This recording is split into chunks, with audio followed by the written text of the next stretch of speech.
ప్రధాని మోదీకి వైఎస్ఆర్సీపీ అధ్యక్షుడు మాజీ సీఎం వైఎస్ జగన్ లేఖ కల్తీ నెయ్యిని వాడనే లేదు.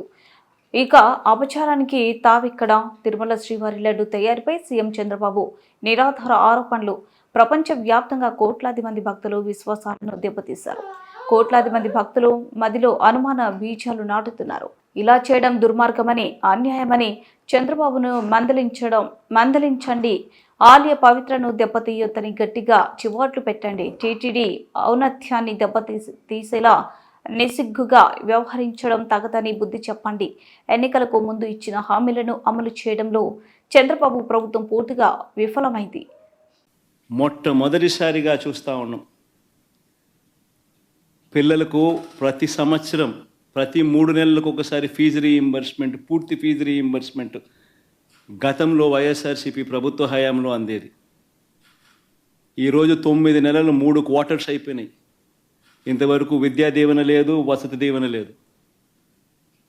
పిల్లలు ఫీజులు కట్టుకోలేని పరిస్థితిలో పిల్లలు ఈరోజు కాలేజీల్లోకి సర్టిఫికెట్ల కోసం కాలేజ్ యాజమాన్యాలు పిల్లల మీద ఒత్తిడి తీసుకొస్తా ఉన్న కార్యక్రమం జరుగుతూ ఉంది. బడులన్నీ పూర్తిగా నిర్వీర్యమైపోయాయి. గోరుముద్ద గాలికి ఎగిరిపోయింది. ఇంగ్లీష్ మీడియం చదువులు అటకెక్కాయి. టోఫుల్ తీసేశారు. సిబిఎస్ఈ కూడా అదే బాటలో తీసేసే కార్యక్రమం జరుగుతూ ఉంది. వైద్య రంగం తీసుకున్న అదే పరిస్థితి. ఆరోగ్యశ్రీ బిల్స్ దాదాపుగా 2,000 కోట్ల రూపాయలు పైచిలుకు పెండింగ్. మామూలుగా జనవరిలో బిల్స్, ఫిబ్రవరిలో ప్రాసెస్ చేసి మార్చ్లో మామూలుగా ఇస్తారు.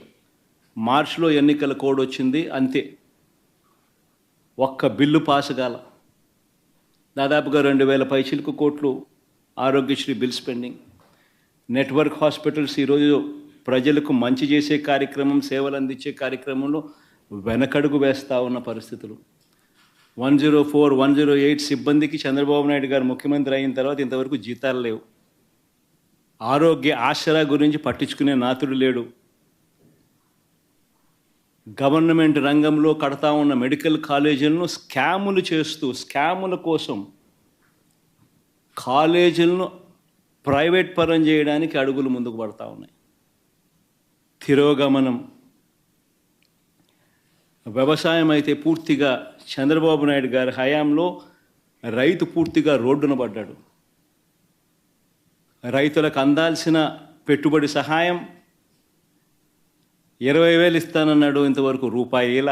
అంతవరకు రైతులకు మామూలుగా వ్యవసాయం మొదలయ్యే టయానికి గత ప్రభుత్వంలో మా హయాంలో వస్తూ ఉన్న రైతు భరోసా పెట్టుబడి సహాయం కూడా ఇవ్వకుండా ఎగరగొట్టాడు. రైతులకు పెట్టుబడికి సహాయం పోయింది. రైతులకు ఉచిత పంటల బీమా ఎగిరిపోయింది. రైతులకు ఈ క్రాపింగ్ లేదు. రైతుల పరిస్థితి ఎంత దయనీయంగా ఉందంటే ఆర్బీకే వ్యవస్థ నిర్వీర్యం